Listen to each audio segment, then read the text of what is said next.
بسم اللہ الرحمن الرحیم۔ ایک معمر عرب خاتون حج کے راستے میں ایک درخت کے تنے کے پاس بیٹھی تھی جو قافلے سے بچڑ کر راستے سے بھٹک گئی تھی۔ حضرت عبداللہ ابن مبارک رحمہ اللہ اس کے پاس سے گزرے۔ آپ بھی حج بیت اللہ اور زیارت روضہ نبی اکرم صلی اللہ علیہ وسلم کی غرض سے حالت سفر میں تھے۔ بوڑھی کو کچھ پریشان اور مایوس پا کر انہوں نے اس سے بات کی۔ اس خاتون نے ہر بات کا جواب قرآنی آیات کی شکل میں دیا۔ پورا مکالمہ یہ ہے۔ حضرت عبداللہ ابن مبارک رحمہ اللہ نے فرمایا السلام علیکم ورحمۃ اللہ۔ خاتون نے جواب میں قرآن پاک کی یہ آیت پڑھی سلام قولا من رب الرحیم۔ مراد یہ کہ سلام کا جواب تو خود اللہ تعالیٰ کی جانب سے ہے۔ پھر عبداللہ ابن مبارک رحمہ اللہ نے فرمایا کہ آپ ادھر کیوں بیٹھی ہے؟ خاتون نے کہا من یضلل اللہ فلا ہادی لہ، جسے اللہ بھٹکا دے اسے کوئی راہ دلانے والا نہیں۔ مراد یہ کہ میں راستہ بھول گئی ہوں۔ حضرت عبداللہ ابن مبارک رحمہ اللہ نے فرمایا کہ آپ کہاں سے آ رہی ہے؟ خاتون نے جواب دیا سبحان الذی اسری بعبدہ لیلا من المسجد الحرام الی المسجد الاقصی۔ مراد یہ تھی کہ میں مسجد حرام سے آ رہی ہوں، یعنی بیت اللہ شریف سے۔ حضرت عبداللہ ابن مبارک رحمہ اللہ نے پوچھا آپ یہاں کب سے بیٹھی ہے؟ خاتون نے جواب دیا ثلاث لیال سویہ، برابر 3 رات سے۔ حضرت عبداللہ ابن مبارک رحمہ اللہ نے پوچھا تمہارے کھانے کا کیا انتظام ہے؟ خاتون نے جواب میں قرآن پاک کی آیت پڑھی والذی هو یطعمنی ویسقین، وہ خدا مجھے کھلاتا پلاتا ہے، یعنی کہیں نہ کہیں سے رزق مہیا ہو جاتا ہے۔ پھر عبداللہ ابن مبارک رحمہ اللہ نے پوچھا کیا وضو کا پانی موجود ہے؟ تو خاتون نے جواب دیا فلم تجدوا ماء فتیمموا صعیدا طیبا، اگر تم پانی نہ پاؤ تو پاک مٹی سے تیمم کرو۔ مطلب یہ کہ پانی نہیں مل رہا ہے سو تیمم کر لیتی ہوں۔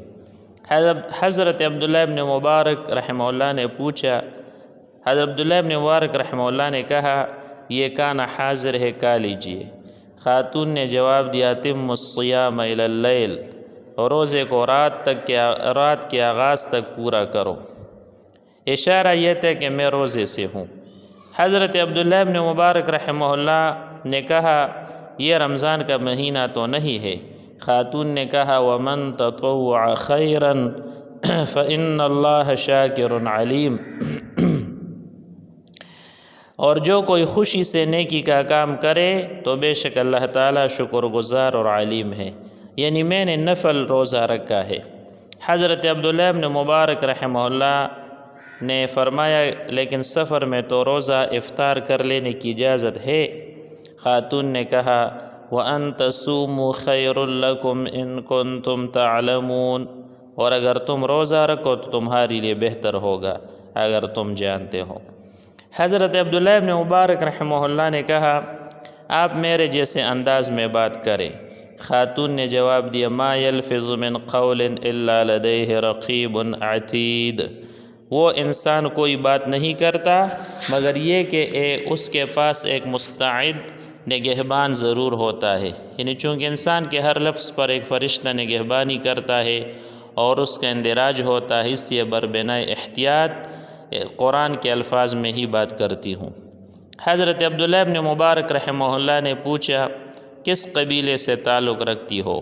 خاتون نے جواب دیا ولا تقف ما لیس لک بہ علم ان السمع والبصر والفؤاد کل اولئک کان عنہ مسئولا، جو بات تمہیں معلوم نہ ہو اس کے در پہ نہ ہو، بے شک کان، آنکھ اور دل اس کی طرف سے جواب دہ ہے، یعنی جس معاملے کا پہلے سے آپ کو کچھ علم نہیں اور جس سے کوئی واسطہ نہیں اسے پوچھ کر اپنی قوتوں کو ضائع کرتے ہو۔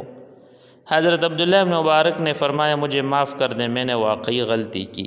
خاتون نے جواب دیا لا تثریب علیکم اليوم یغفر اللہ لکم، آج تم پر کوئی ملامت نہیں اور اللہ تمہیں بخش دے۔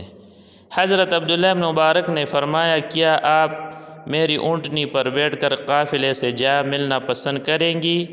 خاتون نے جواب دیا وما تفعلوه من خیر یعلمہ اللہ، تم جو نیکی کرتے ہو اللہ اسے جان لیتا ہے، اگر آپ مجھ سے یہ سلوک حسن سلوک کرنا چاہے تو اللہ اس کا اجر دے گا۔ حضرت عبداللہ ابن مبارک رحمہ اللہ نے فرمایا اچھا تو پھر سوار ہو جائیے۔ یہ کہہ کر حضرت نے اپنی اونٹنی بٹھا دی۔ خاتون نے کہا قل للمؤمنین یغضوا من ابصارہم، اور ایمان والوں سے کہہ دیجئے کہ وہ خواتین کا سامنا ہونے پر نگاہیں نیچی رکھے۔ حضرت عبداللہ ابن مبارک رحمہ اللہ مدعا سمجھ گئے اور منہ پیر کر ایک طرف کھڑے ہو گئے، لیکن جب خاتون سوار ہوئی تو اونٹنی بد کی اور خاتون کا کپڑا کجاوے میں الجھ کر پڑ گیا اور وہ پکار اٹھی وما اصابکم من مصیبت فبما کسبت ایدیکم، اور تمہیں جو مصیبت پہنچتی ہے اور وہ تمہارے اپنے ہی کے کیے کرائے یعنی کوتاہی و لغزش کا نتیجہ ہے۔ خاتون گویا حضرت عبداللہ کو توجہ دلا رہی تھی کہ یہاں کچھ مشکل پیش آ گئی ہے۔ حضرت عبداللہ ابن مبارک سمجھ گئے اور اونٹنی کا پیر باندھا اور کجاوے کے تسمے درست کیے۔ خاتون نے حضرت عبداللہ کی مہارت و قابلی کی تحسین کرنے کے لیے ایک آیت کے ذریعے اشارہ کیا فَفَهَّمْنَاهَا سُلَيْمَان، یعنی ہم نے سلیمان علیہ السلام کو اس معاملے میں فہم و بصیرت دی، اور پھر جب سواری کا مرحلہ طے ہو گیا تو خاتون نے سواری کا آغاز کرنے کی یہ آیت پڑھی سبحان الذی سخر لنا هذا وما كنا له مقرنین وإنا إلى ربنا لمنقلبون، پاک ہے وہ ذات جس نے اس سواری کو ہمارے لیے مفید خدمت کے قابل بنا دیا، ورنہ ہم اپنے بلبوتے پر اس قابل نہ تھے، اور یقیناً ہمیں لوٹ کر جواب دہی کے لیے اپنے رب کے سامنے حاضر ہونا ہے۔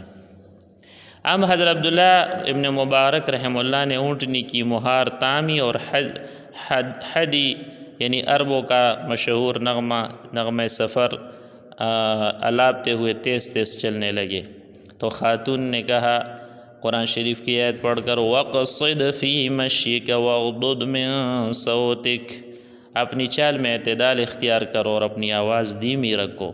حضرت عبداللہ بات سمجھ گئے اور آہستہ چلنے لگے اور گنگنانے کی آواز بھی پست کر دی۔ خاتون نے کہا فَقْرَؤُوا مَا تَيَسَّرَ مِنَ الْقُرْآنِ، پھر قرآن میں جتنا کچھ آسانی سے پڑھ سکو پڑھو، یعنی فرمائش ہوئی کہ خدی کے خدا یعنی شعر و نغمہ کے بجائے قرآن میں سے کچھ پڑھیے۔ حضرت عبداللہ قرآن پڑھنے لگے اور خاتون نے اس پر خوش ہو کر کہا وَمَا يَذَّكَّرُ إِلَّا أُولُو الْأَلْبَابِ، اور اہل دانش ہی نصیحت قبول کرتے ہیں۔ حضرت عبداللہ نے کچھ دیر قرآن پڑھنے کے بعد کہا اے خالہ کیا آپ کے شوہر ہے یعنی زندہ ہے؟ خاتون نے کہا یا ایھا الذین آمنوا لا تسألوا عن اشیاء ان تبد لکم تسؤکم، اے ایمان والو ایسی باتوں کے متعلق نہ پوچھو اگر تم پر ظاہر کی جائے تو تمہیں بری معلوم ہو۔ خاتون کا مطلب یہ تھا کہ اس معاملے میں سوال نہ کرو، اور قرینہ بتا رہا تھا کہ غالباً خاتون کے شوہر فوت ہو چکے ہیں۔ آخرکار ان دونوں نے قافلے کو جا پکڑا۔ حضرت عبداللہ ابن مبارک رحمہ اللہ نے فرمایا کیا اس قافلے میں آپ کو کوئی لڑکا یا عزیز ہے جو آپ سے تعلق رکھتا ہے؟ خاتون نے کہا المال والبنون زینت الحیات الدنیا، مال اور اسباب دنیاوی زندگی کی زینت ہے، یعنی میرے بیٹے بھی قافلے میں ہیں اور ان کے ساتھ مال و اسباب بھی ہے۔ حضرت عبداللہ ابن مبارک نے فرمایا آپ کے لڑکے قافلے میں کیا کام کرتے ہیں؟ یعنی موصوف کا مدعا یہ تھا کہ ان کو پہچاننے میں آسانی ہو۔ خاتون نے کہا وعلامات وبالنجم هم يهتدون، اور نشانیاں ہیں اور ستاروں سے وہ راہ پاتے۔ مفہوم یہ تھا کہ وہ قافلے کی رہنمائی کا فریضہ انجام دیتے ہیں۔ حضرت عبداللہ ابن مبارک رحمہ اللہ نے فرمایا کیا آپ ان کے نام بتا سکتی ہے؟ خاتون نے کہا واتخذ اللہ ابراہیم خلیلا وکلم اللہ موسیٰ تکلیما، یا یحییٰ خذ الکتاب بقوہ، اور اللہ تعالیٰ نے ابراہیم کو دوست بنایا اور موسیٰ سے کلام کیا، اے یحییٰ اس کتاب کو قوت سے پکڑ۔ ان تینوں آیتوں کو پڑھ کر خاتون نے بتا دیا کہ ان کے نام ابراہیم، موسیٰ اور یحییٰ ہے۔ حضرت عبداللہ نے قافلے میں ان ناموں کو پکارنا شروع کیا تو وہ تینوں نوجوان فوراً حاضر ہو گئے۔ خاتون نے اپنے لڑکوں سے کہا فَبَعَثُوا أَحَدَكُمْ بِوَرِقِكُمْ هَذِهِ إِلَى الْمَدِينَةِ فَلْيَنظُرْ أَيُّهَا أَزْكَىٰ طَعَامًا فَلْيَأْتِكُمْ بِرِزْقٍ مِّنْهُ، یعنی اپنے لوگوں میں سے کسی کو اپنا سکہ یعنی نقدی دے کر شہر میں کھانا خریدنے کے لیے بھیجو، اور اسے چاہیے کہ وہ دیکھے کہ کون سا کھانا زیادہ پاکیزہ ہے، پھر اس میں سے تمہارے پاس روزی لے آئے۔ یعنی لڑکوں کو کھانا کھلانے کی ہدایت کی، اور جب کھانا لایا گیا تو خاتون نے عبداللہ ابن مبارک سے کہا کُلُوا وَاشْرَبُوا هَنِيئًا بِمَا أَسْلَفْتُمْ فِي الْأَيَّامِ الْخَالِيَةِ، ہنسی خوشی کھاؤ پیو بس سبب اس اچھے کام کے جو تم نے گزشتہ ایام میں کیا۔ اور ساتھ ہی دوسری آیت بھی پڑھی جس کا منشا یہ تھا کہ میں آپ کے حسن سلوک کی شکر گزار ہوں۔ هل جزاء الإحسان إلا الإحسان، نیکی کا بدلہ نیکی ہو سکتا ہے۔ یہاں تک پہنچ کر یہ مبارک گفتگو ختم ہو گئی۔ اس ضعیف خاتون کے لڑکوں نے عبداللہ ابن مبارک رحمہ اللہ کو بتایا کہ یہ ان کی والدہ ہے اور 40 سال سے اسی طرح قرآن ہی کے ذریعے گفتگو کر رہی ہے۔